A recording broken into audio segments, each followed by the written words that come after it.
Rise the lord. ప్రతిరోజు అనుదిన వాక్యం ద్వారా మీరెంతగానో బలపడుతున్నారని నేను ఆశిస్తున్నాను. అలాగే మీరు కనుక మన యూట్యూబ్ ఛానల్ని క్రొత్తగా వీక్షిస్తున్నట్లయితే మన యూట్యూబ్ ఛానల్ని సబ్స్క్రైబ్ చేయండి, ఇతరులకు షేర్ చేయండి.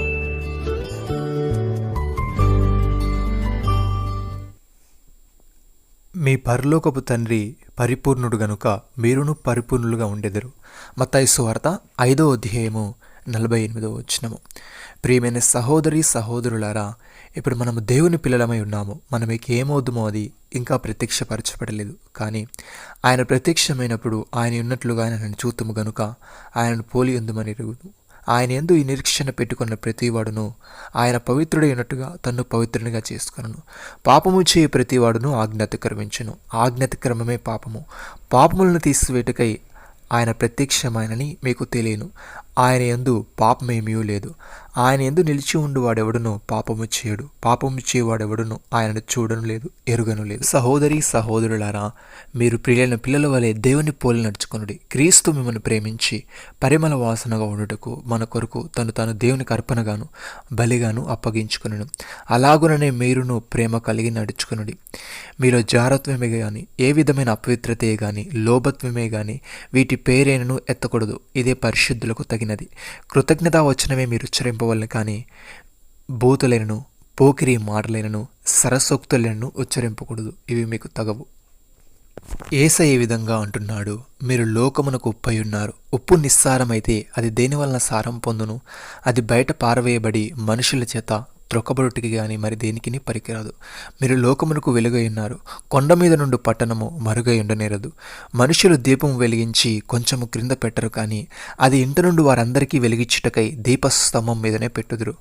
మనుషులు మీ సత్క్రియలను చూచి పరలోకమందున మీ తండ్రి మహిమపరచినట్లు వారి ఎదుట మీ వెలుగు ప్రకాశింపనీయుడు. ప్రియమైన సహోదరి సహోదరులారా, పక్షపాతము లేకుండా క్రియలను బట్టి ప్రతి వాణిని తీర్పు తీర్చువాడు తండ్రి అని మీరు ఆయనకు ప్రార్థన చేయించిన గనుక మీరు పరదేశులైనంత కాలము భయముతో గడుపుడి. పితృపారంపర్యమైన మీ వ్యర్థ ప్రవర్తనను విడిచిపెట్టినట్లుగా వెండి బంగారములు వంటి క్షేవస్తుల చేత మీరు విమోచింపబడలేదు, కానీ అమూల్యమైన రక్తము చేత, అనగా నిర్దోషమును నిష్కలంకమును గొర్రెపిల్ల వంటి క్రీస్తు రక్తము చేత విమోచింపబడతారని మీరు ఎరుగుదురు కదా. ఆయన జగత్ పునాది వేయబడక మునిపే నియమింపబడిన, కానీ తను మృతుల నుండి లేపి తనకు మహిమనిచ్చిన దేవునిలా తన ద్వారా విశ్వాసులైన మీ నిమిత్తము కడవరి కాలములందు ఆయన ప్రత్యక్షపరచబడెను. కాగా మీ విశ్వాసమును నిరీక్షణయు దేవునందుంచబడి ఉన్నవి. నమ్మిన వారు నాతో కలిసి ప్రార్థనలో ఏకీభవించండి.